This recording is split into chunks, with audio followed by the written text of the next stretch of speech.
Рахмат. Кийинки сөз депутат Акаев Жанарбек Кубанович. Рахмат.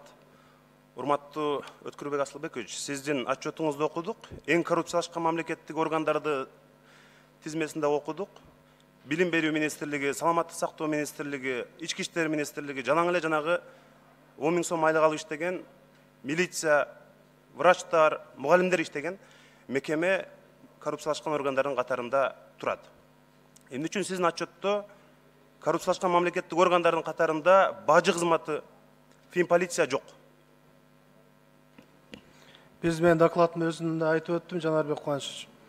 Бул бизге түшкөн арыз даттануулардын негизинде, пландык текшерүүлөрдүн негизинде мыйзам бузуучулуктар аныкталган, ошонун негизинде талдалган талдоонун жыйынтыгы менен бул көрсөткүчтөр. Өзүбүзчө бул талдаган. Кайсы органдан көп арыз түшүп атат, кайсы мыйзам бузуучулук, кайсы органдан көп. Ошонун эсебинен чыгарып атабыз. Рахмат. Эми көчөдөгү элдин пикири бир аз башкачараак да.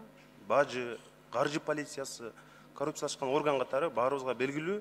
Анан келип эле жанагы биздин байкуш мугалимдер, врачтар иштеген, милиция иштеген аз айлыкка бажы кызматынын, финполициясынын башчысынын байлыгы менен баалардын байлыгына 1000 мугалимдин байлыгын теңесеңиз дагы жетпейт да азыр.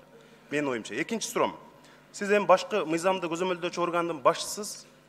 Сиз башкы прокурор болуп турганда Кыргызстандын башкы оппозиционери Өмүрбек Текебаев камакта жатат. Эми сот чечим кабыл алыптыр, туура.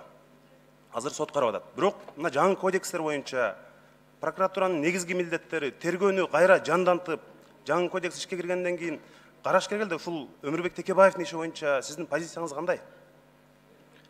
Жанарбек Кубанович, биринчи сурооңуз боюнча, ал илим, здравоохранение боюнча врачтар, мугалимдер деп аткан жерибиз жок. Ал жерде именно жетекчилер и бухгалтериясы тарабынан мыйзам бузуучулуктардын эсебинен чыгып атат. Мугалимдерден мыйзам бузуучулук деген жерибиз жок. Кызмат адамдары тарабынан, жетекчиликтер, министрликтеги и бухгалтерияда, главный бухгалтерияда. Ошодо болгон кемчиликтер. Ал эми сиздин сурооңуз боюнча жаңы ачылган жаңы кодекс боюнча, жазык процессуалдык кодекс боюнча тараптар өздөрү түздөн-түз жогорку сотко жаңы ачылган жагдай боюнча берген укукту бүгүнкү күндө берилген. Анан убагында бизге берилгенде биз канааттандыруудан баш тартылган.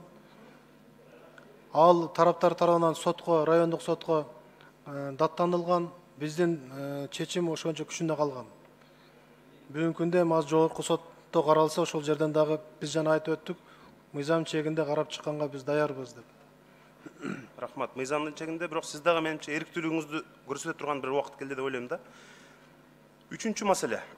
Мына Өткүрбек Асылбекович, ушул маселени бир жеке көзөмөлүңүзгө башкы прокурор катары алышыңызды суранат элем да.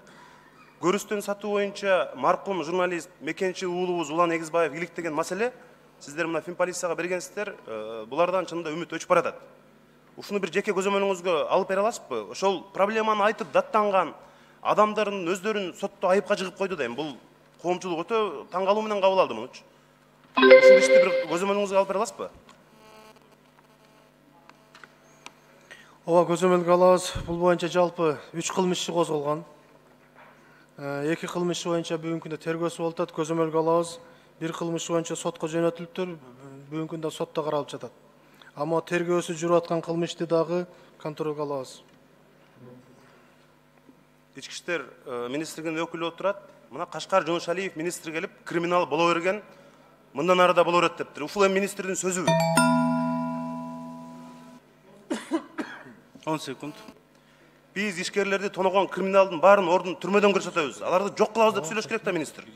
Ушу Кыргызстандын ички иштер министри криминалды жок кыла турган адам ушунда отурса, биз каяка барабыз эми? Болбойт да мындай сөздөр.